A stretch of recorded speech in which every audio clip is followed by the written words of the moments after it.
ఓం శాంతి 24/6/20 Murali.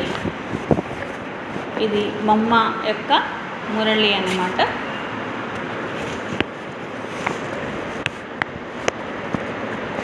Revised date 26/4/65.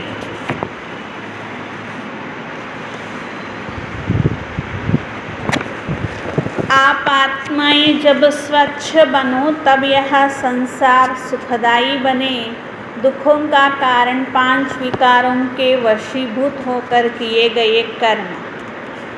Mateshwari మమ్మ యొక్క మహావాక్యాలు. మీరు ఆత్మలు ఇప్పుడు స్వచ్ఛంగా కండి.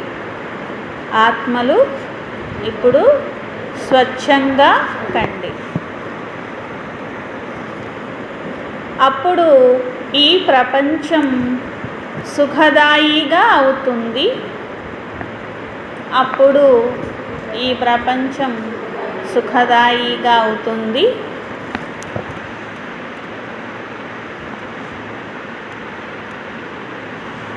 దుఃఖాలకు కారణం 5 వికారాలకు వశమై చేసే కర్మలు. దుఃఖాలకు కారణం ఏంటి? వశమయ్యి చేసే కర్మ. ఎంతెంత గొప్ప గురువులు శంకరాచార్య, బుద్ధుడు కూడా చెప్పలేకపోయారు ఈ ప్రశ్నకు సమాధానం. దుఃఖాలకు కారణం ఏంటి? దుఃఖాలకు కారణం ఏంటి? 5 వికారాలకు లోనయ్యి కర్మ చేస్తే దుఃఖం కలుగుతుంది. ఒకరు ఏమని చెప్పారు? బుద్ధుడు ఏమని చెప్పారు?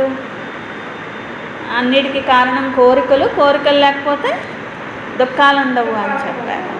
కానీ బాబా ఏమని చెప్తారు?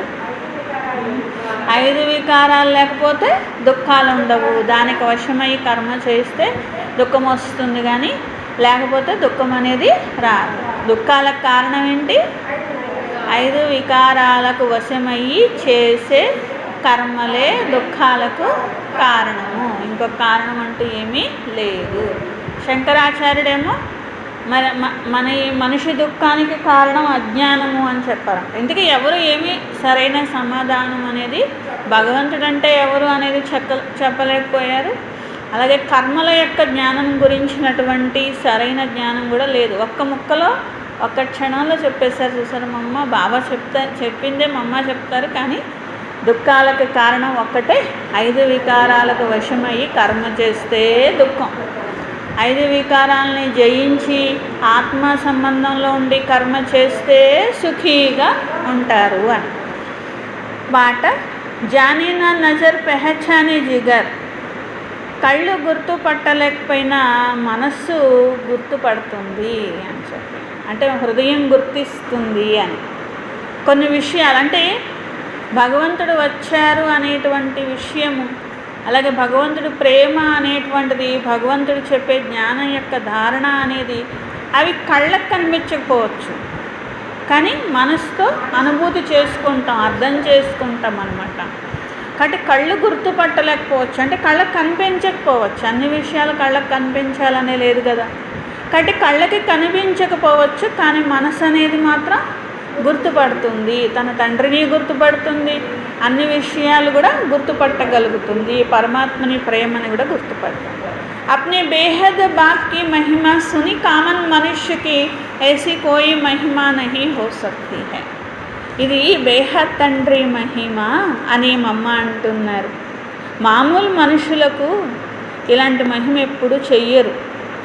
उसी एक की ही महिमा जो इस महिमा का अधिकारी, क्योंकि उनकी महिमा उनके कर्तव्य अनुसार गाई जाती है. ఒక్క పరమాత్ముడి మహిమ ఇది. అయితే మామూలు వాళ్ళెవ్వరికీ కూడా భగవంతుడి మహిమ ఎందుకు వర్తించదు? ఆ మహిమ మామూలు మనుషులకు కూడా చేసేయచ్చు కదా. ఎందుకు భగవంతుడి మహిమ వేరు, మనుషుల మహిమ వేరు? ఎందుకు?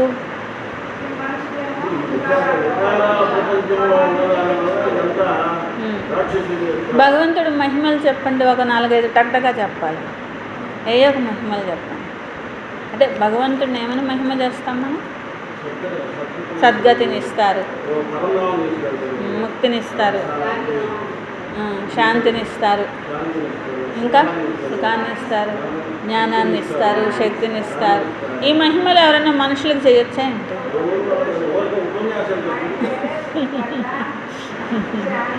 కాబట్టి అర్థమైంది కదా. ఇప్పుడు మనుషులకి చేయకూడదు, భగవంతుడికి చేసే మహిమని భగవంతుడికే చేయాలి కానీ మనుషులకి చెయ్యం. ఎందుకు చెయ్యం? ఎందుకంటే ఈ కర్తవ్యాలు మనుషులు చేసేవి కాదు. భగవంతుడు చేసే కర్తవ్యాలు ఏ మనుషులు చెయ్యరు. అందుకనే భగవంతుడికి చేసేది కర్తవ్య మహిమ, మనుషులకు చేసేది మామూలు మహిమ అన్నమాట. చిన్న చిన్న గుణాలు ఉంటే ఏదైనా సేవ చేస్తే వారికి మహిమ చేస్తారు. కానీ భగవంతుడి కర్తవ్యాలు ఏ మనుషులు కూడా చేయలేరు. అందుకనే భగవంతుడి మహిమను తీసుకొచ్చి మనుషులకి చేయడానికి కుదరదు అన్నమాట. ఇప్పుడు జ్ఞానసాగరుడు అని ఎవరికన్నా మహిమ చేద్దామంటే ఎవరన్నా ఉన్నారా ఏంటి? జ్ఞానసాగరుడు లేకపోతే ప్రేమ సాగరుడు అని మహిమ చేద్దామంటే ఉన్నారా ఏంటి? తండ్రులకే తండ్రి అని మహిమ చేద్దామంటే ఎవరికన్నా ఉన్నారా ఏంటి? అసలు ఏ మహిమ ఎవరికి పెట్టడానికి కూడా అసలు వీలు లేదన్నమాట. అది మా అమ్మ చెప్తున్నారు, భగవంతుడి మహిమ ఎవరికి పెట్టడానికి వీలు లేదు. ఎందుకంటే భగవంతుడి కర్తవ్యాలు అనుసారంగా భగవంతుడికి మహిమ చేస్తారు. కానీ మనుషులు ఏ రకమైనటువంటి భగవంతుడి కర్తవ్యాలు చెయ్యలేరు అంటున్నారు. మనుషాత్మల కర్తవ్యాలు మనుషులకే ఉంటాయి. శివబాబాతో సమానంగా అయిన వాళ్ళు కూడా ఆయన ఆయనే ప్రార్థిస్తున్నాడు. ఈ దేవుడికి మరి బ్రహ్మబాబా కంటే గొప్ప ఈ సృష్టి దూరంలో ఉన్నదా? तो सबसे ऊंचा हो गया ना, क्योंकि सबके लिए सबका सद्गति दाता एक है. అందరికంటే ఉన్నతమైన వారు శివ బాబా, అందరికీ సద్గతి దాత కూడా ఒక్క బాబానే. తోడోంకి గతి సద్గతికి, భగవంతుని కొంతమందికే గతి సద్గతిని ఇస్తారు, కొంతమందికి ఇవ్వరని చెప్పారు ఏంటి? ఎప్పుడన్నా ఎవరు కూడా అసలు అలాంటి మహిమ అనేది అందరికీ ఇస్తారు అని చెప్పనమాట. అంటే అందరి యొక్క అన్నిటి యొక్క అథారిటీ ఉన్నది. కామన్ తరఫ్ సే దేఖా జాయ్ మహిమా తబ్ కీ జాతి జబ్ కోయి కర్తవ్య కర్తా హై. భగవంతుడు అలాంటి కర్తవ్యం చేస్తారు కాబట్టే కదా అలాంటి మహిమ చేస్తారు. అంటే ఈ సృష్టిలోకి వస్తారు కాబట్టే కదా భగవంతుడికి అలాంటి మహిమ చేస్తారు. సృష్టిలోకి రానట్లయితే అలాంటి మహిమ ఎలా జరుగుతుంది? అన్ని మతాల వారు చేస్తారు, రకరకాల పద్ధతుల్లో చేస్తారు. ఒకరు తండ్రి అంటారు, ఓ గాడ్ ఫాదర్ అంటారు, హెవెన్ రచయిత అంటారు. ఇలా రకరకాలైన మహిమలు ఎవరి భాషలో వాళ్ళు చేస్తూ ఉంటారు, ఎవరి మతంలో వాళ్ళు భగవంతుడికి చేస్తారన్నమాట.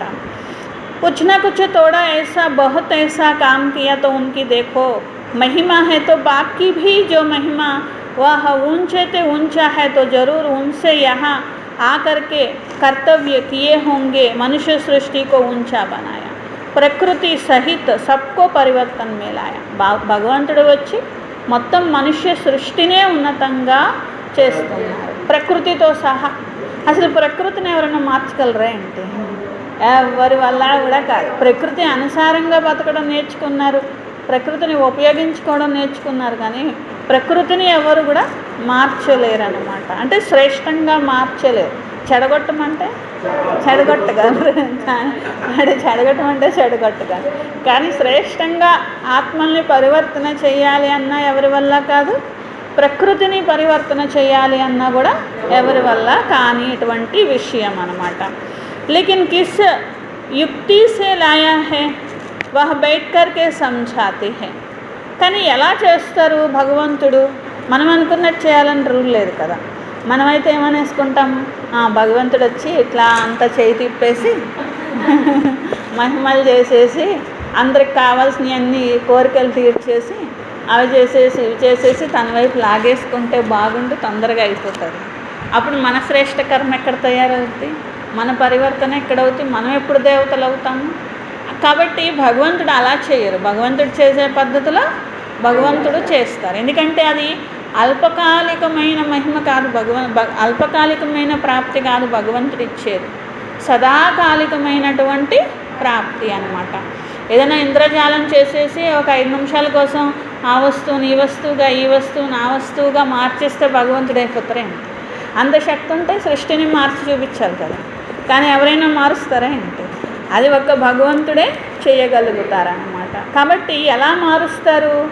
ఆత్మని మారుస్తారు, ఆత్మలో బలాన్ని నింపుతారు, కర్మలో బలాన్ని నింపుతారు. తమ కర్మల యొక్క బలంతో మొత్తం ప్రకృతి యొక్క తత్వాల పైన కూడా ప్రభావం పడుతుంది, వాటిలో కూడా బలం అనేది వస్తుంది. కానీ ఇవన్నీ చేయించేవారెవరు? शिव बाबा। इसीलिए बनाने वाला हो, परंतु बनाते कैसे हैं? जब तक मनुष्य आत्मा ऊंची न बने तब तक आत्मा को आधार से शरीर, प्रकृति तत्व आदि यह सभी नंबरवार उसी ताकत में आते हैं। మరి భగవంతుడు వచ్చి తయారు చేసేటువంటి వరకు అప్పుడు ఆత్మ పరివర్తన అవ్వదు, శరీరము ప్రకృతి ఇవన్నీ పరివర్తన అవ్వాలన్నా అవ్వవు. నంబర్ వారుగా శక్తి అనేటువంటిది లభిస్తూ ఉంటుంది కదా. సృష్టి మళ్ళీ ఏమవుతుంది? మళ్ళీ పచ్చగా అయిపోతుంది, మళ్ళీ సుఖదాయిగా అయిపోతుంది. तो मनुष्य सृष्टि को सुखदायी बनाने वाला बाप जानता, मनुष्य सृष्टि सुखदायी कैसे बनेगी? जब तक आत्माएं स्वच्छ नहीं बनी तब तक సంసార్ సుఖదాయి నహీ హో సక్తా. కానీ సృష్టి పరివర్తన చేసే బాబాకు తెలుసు ఎలా మార్చాలో, కాబట్టి ఆయన ఎలా మార్చాలో అలాగే మారుస్తారు. మనకేమని చెప్పారు బాబా? ఆత్మలు ముందు స్వచ్ఛంగా అవ్వాలి, ఆత్మల్లో ఉన్న మురికంతా తొలగిపోవాలి అని చెప్పనమాట. కాబట్టి మొట్టమొదట ఆత్మలను స్వచ్ఛంగా చేస్తున్నారు. అభి ఆత్మకు ఇంప్యూరిటీ లగి హై, స్వచ్ఛత లగి హై. ఇప్పుడు ఆత్మలకు ఇంప్యూరిటీ అనేది పట్టుకుంది, అస్వచ్ఛత అనేది పట్టుకున్నదన్నమాట. पहले उस इम्प्योरिटी को निकालना है, फिर आत्मा के बल से हर चीज़ से उनकी तमो प्रधान बदल करके सतो प्रधान होगी. ముందు ఆత్మలోని ఇంప్యూరిటీ అంటే తమో ప్రధానంతో మార్చితే అప్పుడు సతో ప్రధానంగా అవుతుంది. గోల్డెన్ ఏజ్డ్లో వెళ్ళగలుగుతారు. ఏ తత్వ ఆది సబ్ గోల్డెన్ ఏజ్ స్టేజ్ మే ఆ జాతే హై. అప్పుడు ఈ తత్వాలు అన్నీ మళ్ళీ ఒక గోల్డెన్ ఏజ్ లాగా మారిపోవడం అనేది జరుగుతుంది. అంటే చక్కటి సుఖాన్ని ఇచ్చేటువంటి తత్వాలుగా గోల్డెన్ ఏజ్డ్గా ఈ గాలి నీరు అన్నీ కూడా మారుతాయి. ఇప్పుడు అన్నీ విషతుల్యమైపోతున్నాయి అంటున్నారు కదా, అప్పుడే మురికిగా అయిపోతున్నాయి అంటున్నారు కదా, మరి అప్పుడేమైపోతాయి? గోల్డెన్ లాగా అయిపోతాయి అంటున్నారు అన్నమాట. అప్పుడు వాటితో తయారైన శరీరం ఎలా ఉంటుంది? అప్పుడు అది కూడా గోల్డెన్ లాగానే ఉంటుందన్నమాట. కాబట్టి ఆత్మల్ని మార్చేటువంటి వారు, ప్యూరిఫైడ్గా చేసేటువంటి అథారిటీ ఒక్క భగవంతుడే. तुम देखते हो ना कि अभी दुनिया बदलती जा रही है, पहले तो अपने को बदलना है. మమ్మ అంటున్నారు, చూస్తున్నారు కదా ప్రపంచం ఎలా మారిపోతూ ఉన్నది. ముందు ఇప్పుడు స్వయాన్ని మార్చుకోవాల్సిన అవసరం అనేది ఉన్నది. ఎప్పుడైతే స్వయాన్ని మార్చుకుంటామో ఆ యొక్క ఆధారంతో సృష్టి మారుతుంది. अभी तक हमारे में फ़र्क नहीं आया है, अपने को ही नहीं बदला, तो फिर दुनिया को कैसे बदलेगी? इसीलिए अपनी जांच रोज़ करो. మమ్మ అంటున్నారు, ఇప్పుడు మనం మారుతూ ఉన్నాము, మనం మారితే సృష్టి మారుతుంది అని పరమాత్ముడు చెప్తున్నారు. కాబట్టి మనల్ని మనము ప్రతిరోజు చూసుకోవాలి. బాబా ఏం లక్ష్యం ఇచ్చారు? మనుషుల నుండి దేవతలుగా అవ్వాలి. కాబట్టి ఏం చూసుకోవాలి మనం? రోజు ఎంత దేవత అయ్యాను, లేకపోతే ఇదివరకు లాగానే ఉన్నాను, అలా ప్రతిరోజు చూసుకోవాలి అంటున్నారు మమ్మ. तो जैसे पोता मिल रखने वाले रात को अपना ఖాతా देखते हैं ना, లెక్కలు చూసుకుంటారు కదా వ్యాపారస్తులు, ఖాతా చూసుకుంటారు కదా.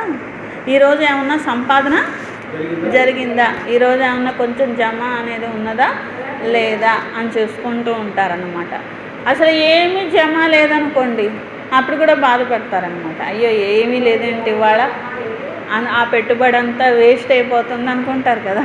అట్లాగే మన టైం కూడా ఏమవుతున్నట్టు? వేస్ట్ అయిపోతున్నట్లే కదా. ఏం జమ జరగకపోతే ఆ టైం అనేది వేస్ట్ అయిపోతున్నట్లే కదా.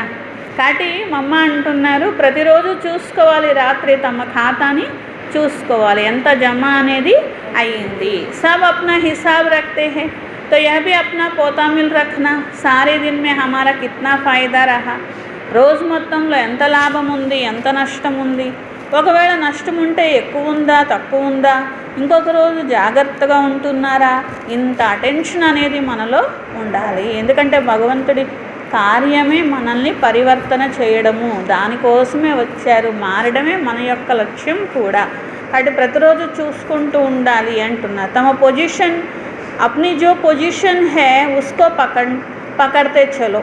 మళ్ళీ మీ పొజిషన్లోకి అంటే ఆత్మ తన అసలైన పొజిషన్లోకి రావాలి. అసలైన పొజిషన్ అంటే అసలు మనం పరంధామం నుండి వచ్చినప్పుడు ఎలా ఉన్నామో అది పట్టుకోవాలి అంటున్నారు అన్నమాట. అసలైన పొజిషన్లోకి రావాలి. तो बदला हुआ महसूस करना चाहिए, ऐसा नहीं कि हम तो देवता बनेंगे वह तो पीछे बनेंगे, अभी जैसे हैं वैसे ठीक है नहीं. మమ్మ అంటున్నారు మరి కొంచెం కొంచెం మార్పు అనేటువంటిది కనిపించాలి కదా. మేము దేవతలు అయిపోతాము, లాస్ట్కైనా అయిపోతాము, ఇప్పుడు మారకపోయినా పర్వాలేదు అనుకుంటే సరిపోద్దా? కాదు కదా అంటున్నారు. అభిసే హీ దేవతా సంస్కార్ బనానే హై, ఇప్పటి నుండే దేవతా సంస్కారాలనేవి మనలో కనిపించాలి అంటున్నారు అన్నమాట. అభీ తక్ జో పాంచ్ వికార్ కే వశ సంస్కార్ చల్తే थे, ఇప్పటి వరకు పంచవికారాలకు వశమయ్యి ఏదైతే కర్మ చేశారో ఇప్పుడు అటువంటి కర్మని వదిలేసేయాలి. చెయ్యాలా? చేయకూడదు. వికారాలకు వశమయ్యి ఏ కర్మని చేయకూడదు. ఎందుకంటే వాటితో నిండి ఉండడం వల్ల ఆ వికారాలు అనేవి ఇప్పటి వరకు నడిపించినాయి ఆత్మని. నువ్వు ఇలా చెయ్యంటే అలాగ చేశారు. ఎందుకంటే అవి పట్టుకొని ఉన్నాయి కాబట్టి అవి ఎలా చేయమంటే అలా చేశారనమాట.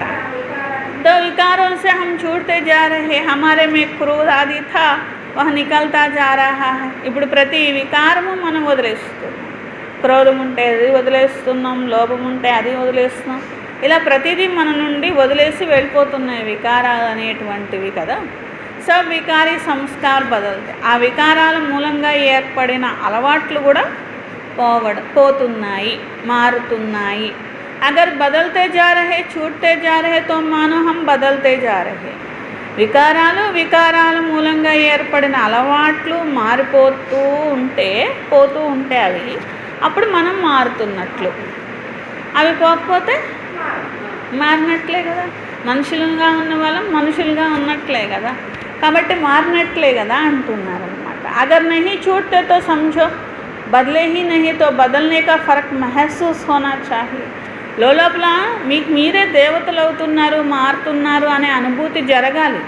అంత చేంజ్ అనేది రావాలి. రోజు మొత్తంలో వికారాల ఖాతాల్లో వెళ్తూ ఉంటే బాకీ समझे कि हम अच्छा कोई दान पुण्य किया बस नहीं, हमारा जो कर्म का खाता चलता उसी में हमको संभालना है. మేము బాబా జ్ఞానం వింటున్నాము, బాబా పిల్లలు అయిపోయాము, పవిత్రంగా ఉంటున్నాము, మేము చాలా దాన పుణ్యాలు చేసాము, మేము సత్యుగంలో వెళ్ళి పెద్ద పదవి పొందుతాం అనుకుంటున్నారేమో. అలాంటివి ఏం కుదరవంటున్నారు మా అమ్మ. ఏది చేస్తే అదే ఖాతా సత్యుగంలోకి తీసుకెళ్ళేది మాత్రమే వస్తుంది, ఇంకా ఏది కూడా రాదు అంటున్నారన్నమాట. संभालना है, हम जो कुछ करते उससे किसी विकार के वश में अपना विकर्मी खाता तो नहीं बनता. అందుకనే వికారాల ఖాతా వికర్మ ఖాతా తయారవ్వట్లేదు కదా అని స్వయాన్ని సంభాలన చేసుకోవాలి. రోజంతా పోతామీలు పెట్టుకోవాలి. పడుకునే ముందు 10 నిమిషాలు 15 నిమిషాలు మిమ్మల్ని మీరు చూసుకోవడం ఒక్కటే పని పెట్టుకోండి అంటున్నారు మా అమ్మ. మీ ఆత్మను మీరు చూసుకోవాలి, మీ కర్మల్ని మీరు చూసుకోవాలి, మీ సంకల్పాలని మీరు చూసుకోవాలి అంటున్నారు. సారా దిన్ హమారా కైసే బీతా, కై తో నోట్ బీ కర్తే హే, రోజంతా మేము ఎలా గడిపాము మాకు జమా ఉందా. కొంతమంది రాసుకుంటూ ఉంటారు, క్యూంకి పిछले పాపం కా జో సిర్ పర్ బోజా హై ఉసే భీ మిఠానా హై. మళ్ళీ ఇప్పుడు పాప కర్మలు చేస్తూ ఉంటే పాత లెక్క ఎప్పుడు తీరుతుంది? కొత్త అప్పులు చేస్తున్నాం అనుకోండి, పాత అప్పులు ఎప్పుడు తీరితే? కొత్త అప్పులు చేస్తే మళ్ళీ పాత అప్పులు తీరవాలి, కొత్త అప్పులు తీర్చాలి. ఇంకెక్కడ టైం ఉంది? మళ్ళీ జమ ఎప్పుడు తీసుకోవాలి? కొత్త అప్పులు తీర్చుకుంటూ కూర్చున్నాం అనుకోండి, పాత అప్పులు తీర్చుకుంటూ కూర్చున్నాం అనుకోండి, ఇప్పుడు ఇంక సత్యత్రేతాయుగాల్లోకి వెళ్ళి ఏం తింటాం? అక్కడ ఏముండదు కదా. అందుకని చెప్పి మా అమ్మ అంటున్నారు, కొత్త అప్పు ఏమో జరగకూడదు, పాత అప్పు ఏమో తీరిపోవద్దు. ఎంతో కొంతన్నా తీరిందా లేదా ఇవాళ, ఎంతో కొంతన్నా వికర్మలు వినాశనం అయినాయా లేవా? అయినాయి అంటే మనం యోగం చేసాము అంటే కొంచెం అప్పన్న తీరుంటుంది, కొంచెమైనా కానీ ఆత్మ విముక్తి అవుతుంది, లైట్గా అవుతుంది, తేలిగ్గా అవుతుంది అని అర్థం అన్నమాట. ఎందుకంటే ఇలాంటి వికర్మల బరువు ఉన్నప్పుడు ఏమవుతుంది ఆత్మ? ఇప్పుడు చూడండి, ఈ ప్రపంచంలోనే విపరీతమైన దుఃఖం ఎవరైనా చూసారనుకుందాం, ఇప్పుడు లేకపోవచ్చు కానీ కొన్ని సంవత్సరాల ముందు విపరీతమైన దుఃఖాన్ని చూసారనుకోండి, చాలా చాలా దుఃఖాన్ని, వాళ్ళకి మామూలుగా అన్నీ ఉన్నప్పటికీ కూడా ఆ దుఃఖం మర్చిపోరు, ఆ బరువుగా ఉంటుంది అనమాట. మనసు అనేటువంటిది ఎలా ఉంటుంది? బరువుగా ఉంటుంది. ఎందుకంటే విపరీతమైన దుఃఖాలు చూసి చూసి చూసి వాళ్ళకి ఇంకా సుఖం యొక్క టేస్ట్ కూడా ఆ అనుభూతి కాదనమాట. అట్లాగే పాపాల బరువు అనేది ఉన్నదనుకోండి, బాగా విపరీతంగా ఉందనుకోండి, అప్పుడు ఏమవుతుంది? ఇప్పుడు మనం చేస్తున్న యోగం యొక్క అనుభూతి కొంచెం తక్కువ ఉంటుందన్నమాట. అది తీరుతూ ఉంటేనే ఇప్పుడున్నటువంటి యోగం యొక్క అనుభూతి ఎక్కువ ఉంటుంది. ఇప్పుడు బాబా శాంతి ఇచ్చారు, సుఖం ఇస్తున్నారు, ఆనందం ఇస్తున్నారు, పవిత్రత ఇస్తున్నారు, అన్నీ ఇస్తున్నారు. కానీ పాపాల ఖాతా అలాగే ఉండిపోయింది, అసలు మనం ఏం తీర్చుకోవట్లేదు అనుకోండి. అప్పుడు దీని అనుభూతి ఏమో తక్కువ ఉంటుంది, దాని బరువేమో ఎక్కువ ఉంటుంది అనమాట. ఇస్తున్నారులే, తీస్తున్నారులే, ఏదో చేస్తున్నారులే అంటూ ఉంటాం అనమాట. అదే ఒకవేళ ఆ వికర్మలు కూడా తగ్గుతూ ఉంటే ఏమవుతుంది? మనసు అనేది లైట్గా తయారవుతూ ఉంటుంది అనమాట. तो कोई तो नोट भी करते हैं पिछले पापों के, इसलिए बाबा का फरमान है मुझे याद करो. కొందరు నోట్ చేస్తూ ఉంటారు, అందుకనే బాబా ఆజ్ఞ నన్ను జ్ఞాపకం చేయండి. మరి ఎంత సమయం నేను కేటాయించుకున్నాను? क्योंकि यह चार्ट रखने से दूसरे दिन के लिए सावधान रहेंगे, ऐसे सावधान रहते फिर सावधान हो जाएंगे. ఇలా రాసుకున్నారు, మీరు చెక్ చేసుకున్నారు, రియలైజ్ అయ్యారు. అప్పుడేమవుతుంది? రెండో రోజు కోసము అయ్యో ఇలా చెయ్యకూడదు కదా, ఇంకొంచెమన్నా నేను జమ చేసుకోవాలి కదా, ఇలా మీ మనసే అంటుందన్నమాట. నేను కొంచెం జమ చేసుకుంటే మళ్ళీ నేనే పొందుతాను కదా, ఇట్లా అనుభవం అనేది అవుతుంది. అసలు చెక్కింగే చేసుకున్నట్లయితే మీరు ఎలా సావధాన పడతారు అంటున్నారు. कर्म अच्छे रहते चलेंगे और फिर ऐसे कोई पाप नहीं होगा, तो पापों से ही तो बचना है. అప్పుడు ఎలాంటి పాపకర్మలు జరగవు, ఎందుకంటే మనల్ని మనం పాపాల నుండి రక్షించుకోవడమే గొప్ప విషయం ఉన్నది అని చెప్పాను. इनको इन विकारों ने ही बुरा बनाया है, हमको इन विकारों ने ही बुरा बनाया. ఈ వికారాలే కదా చెడ్డగా చేసేసినాయి ఆత్మని, వికారాల కారణంగా దుఃఖం అనేది కలిగింది. ఇప్పుడు మనం దుఃఖాల నుండి విడిపించుకోవాలనుకుంటున్నాం కదా, ఎవరు అనుకోరు విడిపించుకోవాలని? దుఃఖాల నుండి విడిపించుకోవాలని అనుకుంటారు కదా. పోన్లే పర్వాలేదు, నా పాపాలన్నీ దుఃఖాలకు వస్తే బాగుండు అనుకుంటారు ఎవరైనా? ఎవరు అనుకోరు. ఆ దుఃఖాలు వద్దు బాబోయ్ అని అంటారన్నమాట. కాబట్టి అందరి ఏ ఆత్మైనా అదే కోరుకుంటారు. ఎందుకంటే ఆత్మ స్వధర్మం ఏంటిది? సుఖం, అంతేగాని దుఃఖం కాదు కదా. దుఃఖంతో ఉండలేదు, సుఖంగా అయితే ఉండగలదు. ఎన్నాళ్ళు ఉండమన్నా ఉండగలదు. అదే దుఃఖంతో ఉండమంటే ఇంకా ఎన్ని రోజులు, ఇంకా ఎన్ని రోజులు, ఇంకా ఎన్ని రోజులు అనుకుంటారనమాట.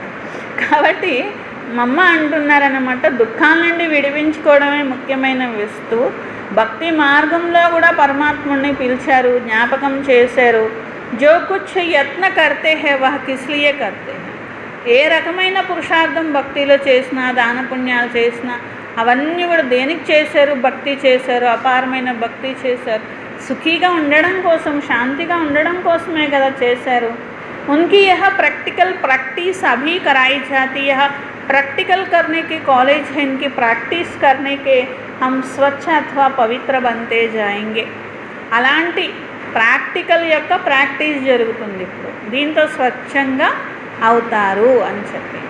आदि सनातन पवित्र प्रवृत्ति का लक्ष्य है तो हम पालेंगे. जैसे कोई डॉक्टर बनने के लिए डॉक्टरी कॉलेज में जाएगा तो डॉक्टरी प्रैक्टिस से डॉक्टर बनता है. మమ్మ అంటున్నారు, ఒక డాక్టర్ అవ్వాలనుకున్నారు,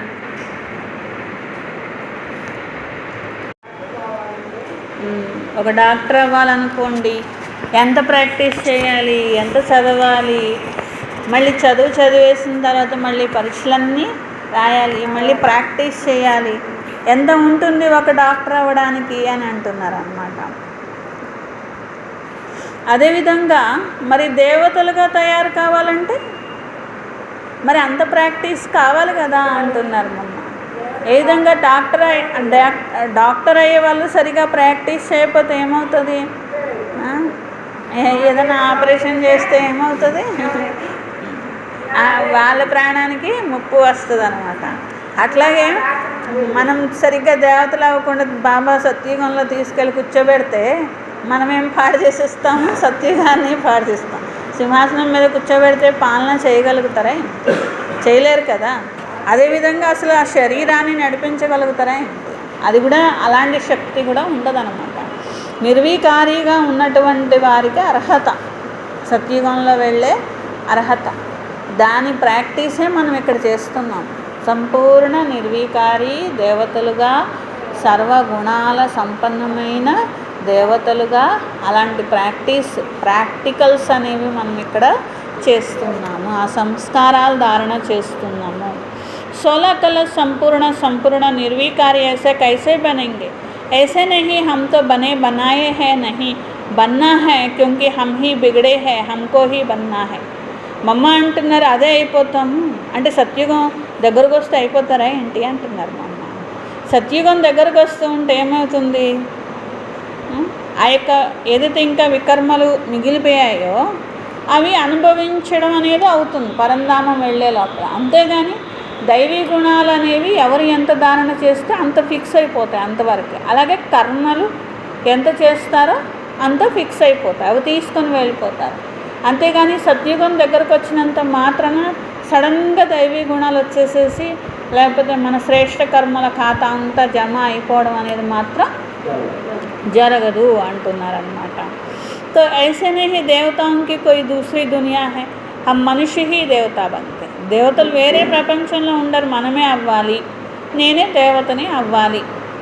మమ్మ అంటున్నారు మరి కింద పడిపోయింది ఎవరు? మనమే. మళ్ళీ ఎక్కాల్సింది ఎవరు? మనమే అంటున్నారు. పడింది మనమే, మనల్ని ఎవరు తోయలేదు కిందకి, మనమే కావాలని పడి కిందకు వచ్చేసాం. అట్లాగే మళ్ళీ పైకి వెళ్ళాల్సింది కూడా మనమే, ఉన్నతంగా అవ్వాల్సింది కూడా మనమే అంటున్నారన్నమాట. లేకిన్ చढ़ने का ढंग बाप सिखला रहे हैं. కానీ ఎలా ఎక్కాలో ఎలా ఉన్నతంగా అవ్వాలో తెలియదు కాబట్టి బాబా వచ్చి శక్తిని ఇస్తున్నారు, విధానం అనేది చెప్తున్నారు. మళ్ళీ మీ ఆత్మను మీరు ఇలా ఉన్నతంగా చేసుకోండి.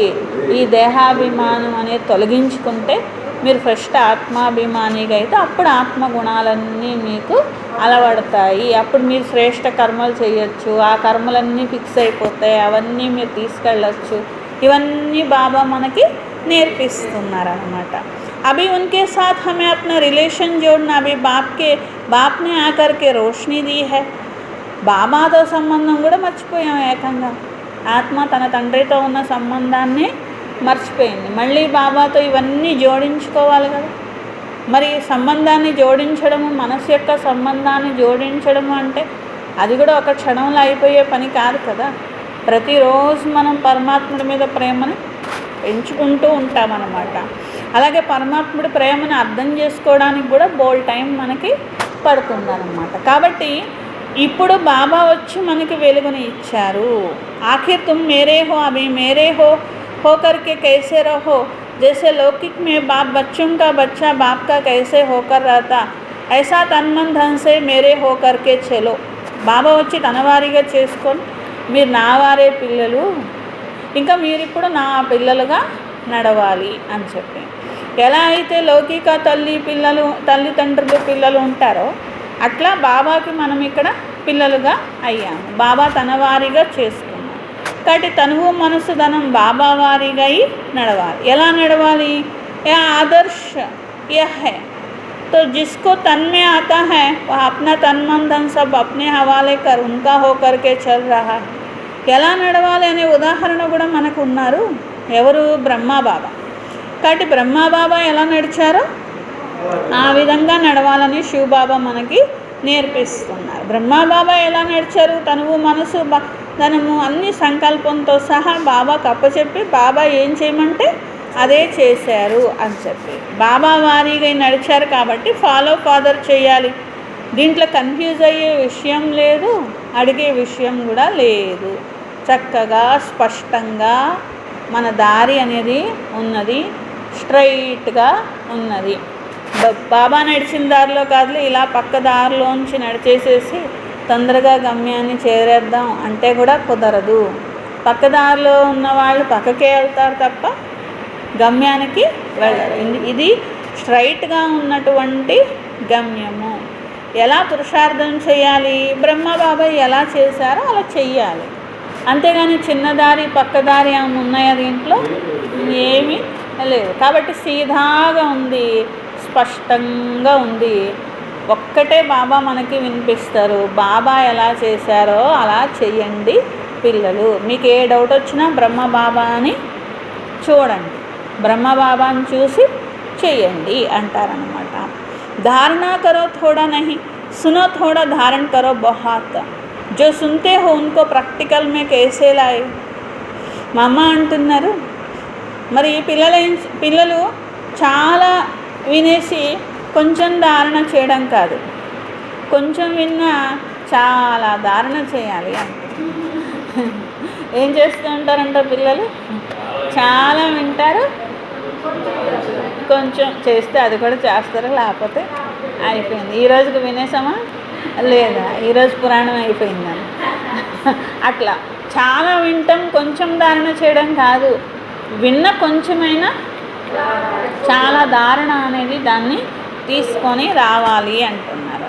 సునో థోడా ధారణ కరో బహుత్, జో సున్తే హో ఉनको ప్రాక్టికల్ మే కేసే లాయ్. విన్నారు, ఇప్పుడు దీన్ని నేను ఎలా ప్రాక్టికల్గా తీసుకురావాలి అలా ఆలోచించాలి. అంతేకాని వినేసాము, ఇంకా ఈ పాయింట్ బాగుంది, ఆ పాయింట్ బాగుంది అనుకునే వాళ్ళు పాయింట్ బాగుంటూ ఉంటుంది, వీళ్ళు బాగుండరు. ఏం బాగుంటాయి? పాయింట్లే బాగుంటాయి. ఎందుకంటే బాబా చెప్పిన పాయింట్లు అలాగే బాగుంటాయి కదా. కాబట్టి ఆ పాయింట్ బాగుంది, ఈ పాయింట్ బాగుంది అంటారు, కానీ నేను ఆ పాయింట్ లాగా తయారవ్వాలని మాత్రం అనుకోరన్నమాట. కాబట్టి ప్రాక్టికల్లో నేను ఎన్ని తీసుకొచ్చాను దీని గురించి పూర్తి ధ్యాస ఉండాలి. ప్రాక్టీస్ ఎంత చేస్తున్నాను, ముందుకి ఎంత వెళ్తున్నాను. అంతేగాని ఊరికే వింటున్నాం అదేనా అంటున్నారు. ఆస్తో సునా उसको अगर कोई प्रैक्टिकल में लाया बस हम आज से उसी स्टेज में चलेंगे. ఈరోజు ఒకటి విన్నారు, బస్ బాబా ఇలా చెప్పారు, ఇలా చేయమన్నారు, ఇక నుండి నేను ఇలాగే చేస్తాను. అది స్థితి అంటే. विकार के वश होकर कोई ऐसा काम नहीं करेंगे, अपनी ऐसी दिनचर्या बनाएंगे. వికారాలకు వశమే కర్మ చేయొద్దు, దినచర్యను కూడా అట్లాగా సూట్ చేసుకోవాలి, అలాంటి చార్ట్ పెట్టుకోవాలి. अगर इसको कोई प्रैक्टिकल प्रैक्टिस में लाए तो देखो क्या हो जाए. అప్పుడు బాబా యొక్క చెప్పిన విషయాల్ని ప్రాక్టికల్గా చేసినప్పుడు తప్పకుండా ఆ యొక్క రిజల్ట్ అనేది కనిపిస్తుంది. अभी जो कहा उसको प्रैक्टिकल में लाना, जो कहते हो जो सुनते हो वह करो बस. दूसरी बात नहीं, सिर्फ करने के ऊपर जोर दो. ఏది వింటున్నారో అది చెయ్యాలి, వేరేది కాదు. చేయడం మీద ధ్యాస ఉండాలి, వినడం మీద ఒక్కటే ధ్యాస కాదు. దేని మీద ధ్యాస ఉండాలి? చేయడం మీద ధ్యాస ఉండాలి అంటున్నారు. जैसे बाप और दादा दोनों को अच्छी तरह से जानते हो ऐसे आप फॉलो करो. బాప్ దాదాని ఎలా అయితే తెలుసుకున్నారు, అర్థం చేసుకున్నారు, ఇప్పుడు ఫాలో చేయాలి. फॉलो करने वाले सपूत बच्चे अथवा मीठे बच्चे, ऐसे बच्चों प्रति याद प्यार और गुड मॉर्निंग. ఇలా ఫాలో చేసే పిల్లలు సుపుత్రులైన పిల్లలు అంటారు. ఏది చెప్తారో అది పిల్లలు ఆచరించి చూపిస్తే అప్పుడు ఆ పిల్లల్ని ఏమంటారు? ఇప్పుడు తల్లిదండ్రి ఒక విషయం చెప్తారు, పిల్లలు వెంటనే చేశారు, అప్పుడు సుపుత్రులు అంటారు కదా, మంచి పిల్లలు అంటారు కదా, మధురమైన పిల్లలు అంటారు కదా. మరి బాబాకు మనం ఎలాంటి పిల్లలు అవ్వాలి? సుపుత్రులైన పిల్లలు, మధురమైన పిల్లలు, మంచి పిల్లలు అవ్వాలి. అప్పుడు బాబా కూడా మనకు అలాంటి ప్రేమను ఇస్తారు కదా, నేను చెప్పగానే వీళ్ళు అసలు చేసేస్తున్నారు అనేటువంటి ప్రేమని పొందాలి అని చెప్పి. ఇంకొక మురళి 57 మురళి అనమాట. మేరా చోటాసా దేఖో ఏ సంసార్, ఇది నా చిన్న ప్రపంచము. किस समय गाया हुआ, क्योंकि इस संगम समय ही हम ब्राह्मण कुलवा छोटा सा संसार है. మరి ఈ పాట చూడండి ఎప్పుడు మహిమ చేయబడింది? ఈ సంగమ సమయంలో బ్రాహ్మణ కులము, ఇది చిన్న ప్రపంచము. మాది ఎలాంటి పరివారము? वह नंबरवार बतलाते हैं। हम परमपिता परमात्मा शिव के पोत्रे ब्रह्मा सरस्वती की मुख संतान है। మేము పరమాత్మని శివ బాబా యొక్క పిల్లలము. అలాగే ఇంకొక రకంగా చూస్తే బ్రహ్మ బాబా సంతానము, మమ్మ సంతానంగా చూస్తే శివ బాబాకి మనవాళ్ళం మనవరాళ్ళం ఉన్నాము. బ్రహ్మ సరస్వతి యొక్క ముఖవంశావళి సంతానము. ఇంకా विष्णु शंकर हमारे ताया जी है और हम आपस में सभी भाई बहन है. మరి బ్రహ్మ యొక్క సరస్వతి యొక్క సంతానము ఉన్నారు. మరి ఇంకా శంకరుడు మిగిలిపోయారు, విష్ణువు మిగిలిపోయారు కదా. పెదనాన్న బాబాయ్ అనుకోండి అంటున్నారు. కాబట్టి అలాంటి వంశానికి చెందినటువంటి వాళ్ళం మనము. ఎవరు? శివుడికేమో మనవరాళ్ళు, బ్రహ్మకేమో బ్రహ్మ సరస్వతికేమో ముఖవంశావళి, విష్ణువును శంకరుడేమో పెదనాన్న ఉన్నారు. ఎంత చక్కటి పరివారం ఇది అంటున్నారు మా అమ్మ. तो हमारे ताया जी आपस में भाई बहन अंदर परस्परम सोदरा सोदरी. ये छोटा सा संसार इनका और आगे संबंध रचा ही नहीं. ఈ సంబంధాలు తప్ప ఇంకా ఏ సంబంధాలు రచించలేదు. పరమాత్ముడు రచించినటువంటి ప్రపంచం ఇది అంటున్నారు. ఈ समय इतना ही संबंध कहेंगे. देखो हमारा संबंध कितना बड़ी अथॉरिटी से है. ఎంత గొప్ప అథారిటీతో మన యొక్క రిలేషన్ అనేది ఉన్నది. స్వయంగా భగవంతుడితోనే మనకు రిలేషన్ అనేది ఉన్నది అని చెప్పి. మనుషులు చూడండి, మాది అంత గొప్ప వంశము, ఇంత గొప్ప కులము అని విర్రవీగుతూ ఉంటారన్నమాట. అసలు మనలాంటి వంశము ఈ సృష్టిలో ఇంకెవ్వరికి కూడా లేదు. అన్నిటికంటే హయ్యెస్ట్ వంశము, హయ్యెస్ట్ కులము బ్రహ్మ ముఖవంశావళి సంతానము మనము. ఇంకా దీనికంటే హయ్యెస్ట్ అంటూ ఏమీ లేదన్నమాట. మరి ఇంత గొప్ప మహిమాన్వితమైన వంశానికి చెందిన వారము. మనుష్య సృష్టి యొక్క బీజరూపుడు బాబా ఉన్నారు. సర్వాత్మల కళ్యాణకారి ఉన్నారు. तो कोई के कर्म बंधन का हिसाब किताब नहीं रहता, परंतु यह दोनों पवित्रता के आधार पर रहते. जब तक पिता परवरिश का पूर्ण वर्षा ले, पिता से सर्टिफिकेट नहीं मिलता है. పూర్తి వారసత్వం అనేటువంటిది మరి పొందనప్పుడు సర్టిఫికెట్ల అనేది కూడా లభించదు కదా. తబ్ తక్ వర్షా మిల్ నహీ సక్తా. देखो ब्रह्मा के ऊपर कितना बड़ा काम है. म्लेच्छ 5 विकार में मैले अपवित्र ఆత్మను को गुलगुल बनाते हैं. మరి బ్రహ్మా బాబా పైన కూడా ఎంత పెద్ద బాధ్యత శివ బాబా పెట్టారు. మ్లేచ్ఛులుగా అయిపోయినటువంటి మనుషుల ఆత్మలను పువ్వుల్లాగా తయారు చేయడము अलौकिकమైనటువంటి కార్యము. हुजूर फिर सत्युग का पहला नंबर श्री कृष्ण पद मिलता. जब देखो उस पिता के साथ तुम्हारा कैसा संबंध है. మరి దీని అంతటి ప్రాప్తి అనేది మనకి సత్యుగంలో వైకుంఠంలో లభిస్తుంది అని చెప్పి. కాబట్టి ఎంత గొప్ప ఉన్నతి అనేటువంటిది పొందుతున్నారు. सोचना चाहे जब परमात्मा बाप आया तो उनसे हम कंप्लीट वर्षा ले लेवे. పరమాత్ముడు తండ్రి వచ్చినప్పుడు పూర్తి వారసత్వం పొందాలి కదా. స్టూడెంట్ కా కామ్ హై సంపూర్ణ పురుషార్థ కా స్కాలర్షిప్ లేనా. స్టూడెంట్ పని ఏంటి? సంపూర్ణ పురుషార్థం చేసి స్కాలర్షిప్ తీసుకోవాలి కదా.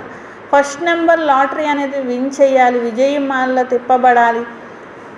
బాకీ కోయి హై जो 2 लड्डू पकड़ कर बैठे, यहाँ का भी हद का सुख लो और वहाँ भी वैकुंठ में कुछ ना कुछ सुख ले लेंगे. ऐसे विचारवान को मध्यम कनिष्ठ पुरुषार्थी कहेंगे. కొంతమంది పిల్లలు ఎలా ఉంటారు? స్కాలర్షిప్ పొందాలి, విజయమాల్లో రావాలి, ఎలాంటి చింతలు ఏమి ఉండవు. సరే ఎప్పుడుదో అప్పుడు తర్వాత సంగతి తర్వాత చూసుకుందాం. ముందు ఇక్కడ మాత్రం నేను ఏది వదిలిపెట్టను.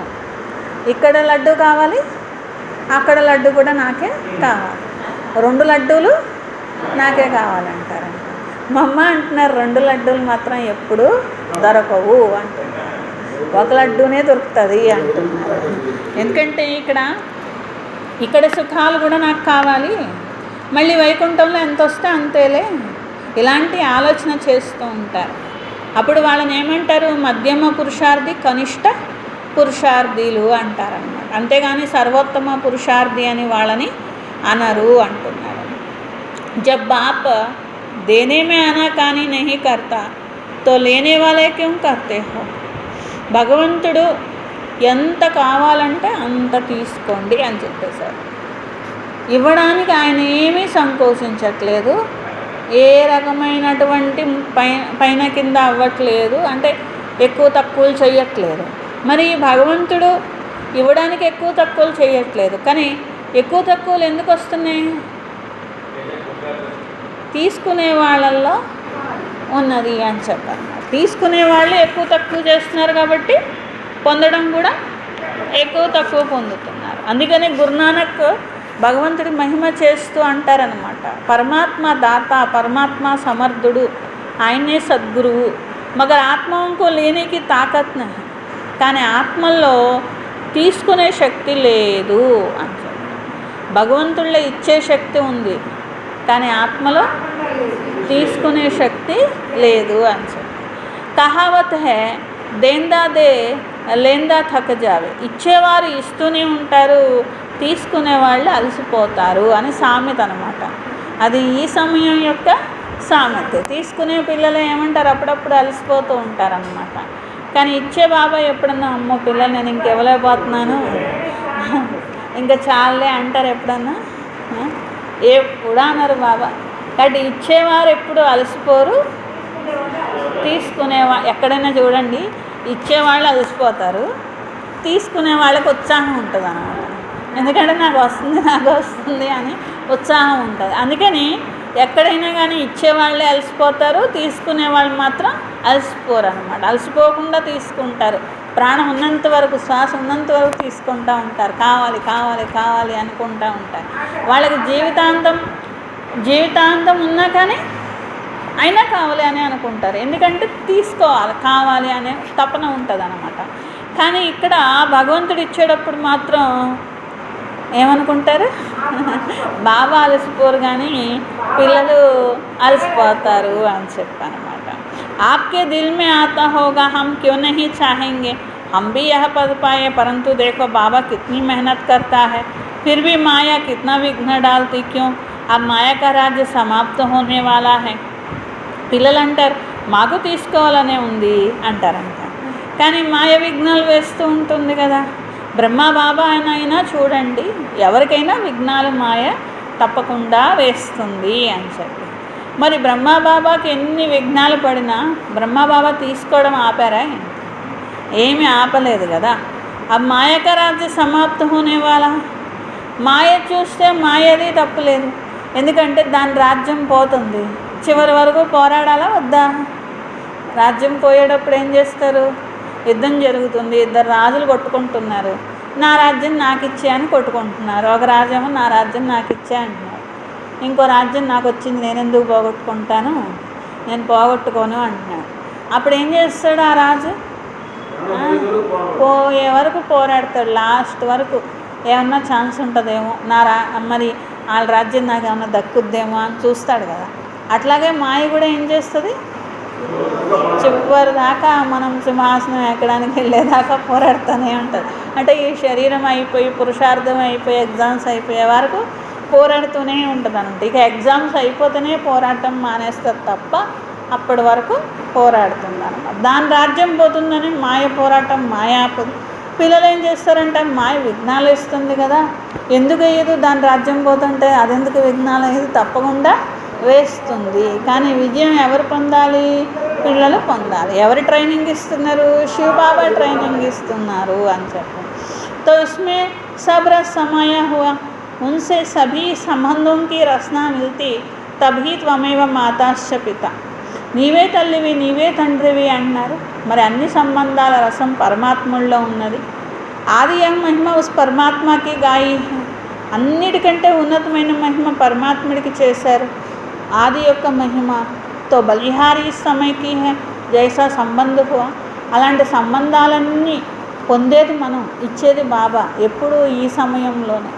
భక్తి మార్గంలో ఊరికే మహిమలు చేశారు కానీ తల్లి సంబంధం అంటే తెలియదు, తండ్రి సంబంధం అంటే తెలియదు, టీచర్గా వచ్చి చదివించడం అంటే తెలియదు, అలాగే గురువుగా వచ్చి సద్గతి ఇవ్వడం అంటే ఏంటో కూడా ఏం తెలియదు. మహిమలు మాత్రం చేశాం, కానీ అవన్నీ ప్రాక్టికల్గా పొందేది ఎవరు? మనం ఈ సమయంలో పొందుతున్నాం. ధర్మరాజుతో సహా అన్నీ చూస్తాం. ఈ యొక్క సంగమ యుగంలోనే అన్నీ చూసేస్తాం. బాబాతో అన్ని సంబంధాలని అనుభూతి ఆత్మ పొందుతుంది. అందుకే సంగమ యుగాన్ని మించిన యుగము లేదు. ఇప్పుడు తప్ప తీసుకోలేరు, ఇప్పుడు తప్ప అనుభూతి పొందలేరు, భగవంతుడితో సంబంధం జోడించలేరు, భగవంతుడి ప్రేమను పొందే టైం ఇప్పుడు తప్ప ఇంకొక ఎప్పుడు కూడా లేదు. భగవంతుడిని తోడించుకోవడం ఇప్పుడు తప్ప ఎప్పుడు లేదు. భగవంతుడికి సహాయం చేయడం ఇప్పుడు తప్ప ఎప్పుడు లేదు. భగవంతుడికి వారసత్వానికి అధికారి కావడం ఇప్పుడు తప్ప ఎప్పుడూ లేదు. ఇంక ఎప్పుడూ ఇది లభించదు అని చెప్పాను. సంపూర్ణ సంబంధాన్ని జోడించాలి. 21 జన్మల కోసం సుఖం యొక్క ప్రాప్తి లభిస్తుంది. ఇది పురుషార్థం యొక్క సిద్ధి. 21 జన్మలు जन्म का नाम सुन ठंडे मत पड़ जाना। ऐसे नहीं सोचना 21 जन्म के लिए इतना इस समय पुरुषार्थ भी करे, फिर 21 जन्म के बाद गिरना तो है, सिद्धि क्या हुई। కొంతమంది ఏమంటారంట 21 జన్మల కోసమేనా, మళ్ళీ ఆ తర్వాత పడిపోతాం కదా, మళ్ళీ ఇలాగే అవుతాం కదా అంటారంట. కానీ మా అమ్మ అంటున్నారు ఎప్పుడు కూడా అలా ఆలోచించకూడదు. అసలు మీరు ఆలోచించండి, సృష్టిలో సర్వోత్తమమైన సిద్ధి, హయ్యెస్ట్ ప్రాప్తి అది పొందుతున్నాం కదా అని ఆలోచించాలా, లేకపోతే మళ్ళీ పడిపోతాం కదా, మళ్ళీ కిందకు వస్తాం కదా అని చెప్పి ఆలోచిస్తారా? ఎందుకంటే హయ్యెస్ట్ ప్రాప్తి లక్ష్మీనారాయణలుగా అవ్వడం, దేవతలుగా అవ్వడం, 21 జన్మల సుఖాన్ని పొందడమే అన్నిటికంటే హయ్యెస్ట్ ప్రాప్తి. ఇక దాన్ని మించిన ప్రాప్తి అంటూ లేదు. ఆ హయ్యెస్ట్ ప్రాప్తిని భగవంతుడు మనకి ఇస్తున్నారు అని చెప్పి. సిద్ధి ముకర్రర్ वो तो मिलेगी, बाप आकर के हमें संपूर्ण स्टेज पर पहुंचा देता. బాబా వచ్చి సంపూర్ణ స్థితికి చేరుస్తున్నారు. బచ్చే బాబాకో భూల్ జాతే జరూర్ గిరేంగే. తర్వాత మళ్ళీ బాబాను మర్చిపోతాం, మళ్ళీ తప్పకుండా కింద పడిపోతాం. ఆ తర్వాత మళ్ళీ బాబా వస్తారుగా మనల్ని లేపడానికి. మరి అది ఆలోచించాలి కదా. అయ్యో మళ్ళీ కింద పడిపోతాం, అసలు కిందే పడిపోతే అప్పుడు బాబా రారు కదా. పడలేదనుకోండి, కిందే పడలేదనుకోండి, అప్పుడు లేపడానికి బాబా రారు కదా. కాబట్టి అది కూడా డ్రామా యొక్క బంధనంలో బంధించబడి ఉన్నాము. దీనిలో భగవంతుడి దోషము లేదు. अब कमी हुई तो हम बच्चों की सत्य त्रेता का सारा सुख इस जन्म के पुरुषार्थ पर आधार पर रखता है. కాబట్టి మనం చేయడంలో లోపం మంది ఉండాల్సిందే తప్పితే భగవంతుడు ఇవ్వడంలో ఏ లోపం అనేది ఉండదు. కాబట్టి మొత్తం సత్యత్రేతాయుగాలకు కావాల్సిన పురుషార్థం అంతా చేస్తున్నారు. మరి సంపూర్ణ పురుషార్థం చేసి సంపూర్ణ వారసత్వం తీసుకోవచ్చు కదా, సర్వోత్తమ పాత్ర వహించవచ్చు కదా. क्यों ना पुरुषार्थ कर वह वर्षा लेवे. पुरुषार्थ मनुष्य सदा सुख के लिए करता, सुख दुख से न्यारा होने के लिए कोई पुरुषार्थ नहीं करता. సుఖము ఉండకూడదు, దుఃఖము ఉండకూడదు అనే దానికి పురుషార్థం అక్కర్లా. సుఖీగా ఉండడానికే కదా పురుషార్థం కావాలి. ఏది వద్దు లేదా ఏదొచ్చినా పర్వాలేదు అన్నారు అనుకోండి, అప్పుడు ఏం చేయక్కల, అలా కూర్చుంటే ఇక అదే అనమాట. కాబట్టి మా అమ్మ అంటున్నారు సుఖం కోసం తప్పకుండా పురుషార్థం చేయాల్సిందే. డ్రామాల అంతిమంలో పరమాత్ముడు ఈ సమయంలో వచ్చారు. ఆత్మకు సజాదే పవిత్ర బనాయే, पाठ से मुक्त करेंगे. यह तो परमात्मा का कार्य है, वो अपने मुकर्रर समय पर आपे ही आकर बताएं. బాబా తన ఫిక్స్డ్ టైంలోనే వస్తారు. చివరికే కదా తీసుకెళ్లాల్సిన టైం వస్తుంది. ఎవరు పాత్ర అనుసారంగా వాళ్ళు వహిస్తారు. అలాగే ఎవరి కర్మలు ఒకవేళ పాపకర్మలు మిగిలిపోతే వాడు శిక్షలు అనుభవించిన తర్వాత పరమాత్ముడు ముక్తి అనేది ఇస్తారు అని చెప్పి. అబ్ జబ్ ఆత్మ ఉनको फिर भी पाठ में आना ही पड़ेगा तो क्यों ना सर्वोत्तम पाठ बजाए. కాబట్టి డ్రామా ఉంది, డ్రామాలో పాత్ర ఉంది, దీని నుండి ఎవరు తప్పించుకోలేరు. ఇప్పుడు చెప్పండి ఏం కావాలి? శ్రేష్ఠ పాత్ర కావాలి అనుకోవాలి తప్ప ఈ డ్రామా ఏంటి, దీంట్లో రావాలేంటి, ఏ పాత్ర ఇస్తే ఏంటి, ఏదో ఉంది ఉన్నట్టు కనిపించినట్టు వెళ్ళిపోతే అయిపోతుంది కదా అనుకుంటే నష్టం ఎవరికి? మనకే కదా. కాబట్టి సర్వోత్తమమైనటువంటి పాత్ర పొందడమే, సర్వోత్తమ పురుషార్థం చేయడమే మన చేతిలో ఉన్నది. అంతే తప్ప డ్రామా లేకుండా చేయడము, డ్రామాలో రాకుండా ఉండడము ఇవన్నీ సాధ్యమయ్యే పనులు కాదు అంటున్నారన్నమాట. अच्छा, मीठे मीठे बच्चों प्रति माँ का यादगार ओम शांति. हम रूहानी बच्चों की रूहानी बाप दादा को और मम्मा को याद प्यार गुड मॉर्निंग और नमस्ते. मेरा बाबा, प्यारा बाबा, मीठा बाबा, शुक्रिया शुक्रिया शुक्रिया. మధురాతి మధురమైన పిల్లలకు మమ్మ యొక్క ప్రియ స్మృతులు అని చెప్పారనమాట. అయితే మమ్మ యొక్క ప్రియ స్మృతులు, మమ్మ యొక్క యాద్ ప్యార్ అని చెప్పినప్పుడు మమ్మ ఏం చేసేవాళ్ళంటే పక్కన బాబా అని చూపించి, తల్లి ఎవరు, మమ్మ ఎవరు, ఆయన బాబాని చూపించి మమ్మ యొక్క ప్రియ స్మృతులు అని చెప్పేవాళ్ళు అనమాట. అంటే నా యొక్క ప్రియ స్మృతులు అని చెప్పేవాళ్ళు కాదు. మమ్మ అంటే పెద్ద తల్లి ఎవరు, బ్రహ్మ బాబా ఉన్నారు, శివ బాబా ఆత్మ యొక్క తల్లి ఉన్నారనమాట. అలా బాబా వైపు సైగ చేసి మమ్మ యొక్క ప్రియ స్మృతులు అని చెప్పేవాళ్ళు అనమాట. అట్లా మమ్మ యొక్క ప్రియ స్మృతులు. మనమైతే ముగ్గురు తల్లులకి ప్రియ స్మృతులు. శివబాబా ఆత్మిక తల్లి, బ్రహ్మబాబా పెద్ద తల్లి, మమ్మ अलौकिकమైన తల్లి అన్నమాట. కాబట్టి ముగ్గురికి ప్రియ స్మృతులు. वरदान बाबा शब्द की स्मृति से कारण को निवारण में परिवर्तन करने वाले सदा अचल अडोल भाव. बाबा अने माटनी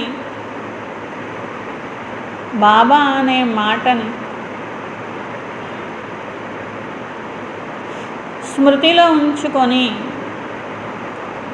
కారణాన్ని నివారణలో పరివర్తన చేసే సదా అచల్ అడోల్గా కండి.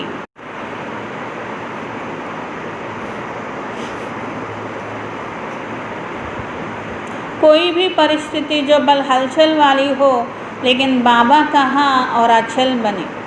ఎలాంటి పరిస్థితి వచ్చినప్పటికీ కూడా, అలజడి యొక్క పరిస్థితి వచ్చినప్పటికీ కూడా బాబా అని గుర్తు తెచ్చుకోండి. అప్పుడు అలాంటి అలజడి స్థితిలో కూడా మీరు అచంచలంగా ఉండగలుగుతూ ఉంటారు అంటున్నారు. ఎందుకంటే బాబా అనే మాటే శక్తినిస్తుంది. ఒక పెద్ద తుఫాన్ వస్తుంది, గాలి వస్తుంది, కొట్టుకుపోతున్నాము, అప్పుడు నిలబడగలగాలి కదా. నిలబడాలంటే శక్తి కావాలి కదా. అలాగే ఒక సమస్య వచ్చింది, ఒక పరిస్థితి వచ్చింది, దానివైపు మనల్ని తీసుకెళ్ళిపోతుంది, మనం కొట్టుకెళ్ళిపోతున్నాం అన్నమాట. అప్పుడు ఏం చేయాలి? బాబా అంటే అప్పుడు శక్తి వస్తుంది. అప్పుడు ఆ తుఫానికి మనం కొట్టుకుపోకుండా మిగిలి ఉంటామన్నమాట. కాబట్టి ఒక్క బాబా అనేటువంటి స్మృతితో అచలంగా అవుతారు అంటున్నారు. పరిస్థితుల యొక్క చింతనలో వెళ్ళిపోవద్దు. అప్పుడు ఏమవుతుంది? ఒక పరిస్థితిని గురించి విపరీతంగా ఆలోచిస్తే కష్టం అనేది అనుభవం అవుతుంది, మనసు బరువుగా అయిపోతూ ఉంటుంది అని చెప్పారు. ఆ కారణాన్ని ఆలోచించొద్దు. ఏం చేయాలి? నివారణని ఆలోచించాలి. కారణాన్ని ఆలోచించొద్దు, నివారణని ఆలోచించాలి అంటున్నారు. నివారణలో వెళ్ళాలి, నివారణ చేయాలి. మాస్టర్ సర్వశక్తివంతులైన బ్రాహ్మణుల ముందు మీరు మాస్టర్ సర్వశక్తివాన్ అనే స్మృతిలో ఉన్నప్పుడు, బ్రాహ్మణాత్మన్ అనే స్మృతిలో ఉన్నప్పుడు పరిస్థితి అనేది చీమలాగా అయిపోతుంది. ఎప్పుడన్నా చీమ వస్తే అమ్మో అని భయపడతారా? అస్సలు ఎవరు భయపడతారు. అట్లాగే పరిస్థితి మాస్టర్ సర్వశక్తిమంతుల ముందు పరిస్థితి ఏమవుతుందంటే చీమలాగా అయిపోతుంది అంటున్నారు. सिर्फ क्या हुआ क्यों हुआ यह सोचने के बजाय जो हुआ उसमें कल्याण भरा हुआ है. ఏం జరిగింది, ఎలా జరిగింది, ఇలా జరిగింది ఏంటి, ఇలాంటి చింతనలోకి వెళ్ళే బదులు ఏది జరిగిందో అది ఏదో ఒక కళ్యాణం అనేది దీనిలో ఇమిడి ఉంది అని అనుకోండి అన్నమాట. సేవా సమాయి హుయి హై, కాబట్టి దీంట్లో కళ్యాణం ఇమిడి ఉంది, సేవ ఇమిడి ఉంది. ఒకవేళ రూపం అనేటువంటిది, పరిస్థితి అనేటువంటిది ఉండొచ్చు, కానీ దీంట్లో కూడా ఏదో ఒక సేవ ఉన్నది అనుకోండి. ఈ స్వరూప్ సే దేఖేంగే తో సదా అచల్ అడోల్ బనేంగే. దీన్ని కూడా దాటాలి, ఇది కూడా సేవ కోసము, లేకపోతే ఇది కూడా గట్టిగా చేయడానికి వచ్చింది, ఇది కూడా నా శక్తిని పెంచడానికి వచ్చింది, ఈ విధంగా అనుకున్నారు. అప్పుడేమవుతుంది? అచల్ అడోల్గా ఉంటారు అంటున్నారు. స్లోగన్ ఏక్ బాప్ కే ప్రభావ మే రహనే వాలే కిసి భీ ఆత్మ కే ప్రభావ మే ఆ నహీ సక్తే. ఒక్క బాబా ప్రభావంలో ఉండేవారు ఏ ఆత్మల ప్రభావంలోకి రారు.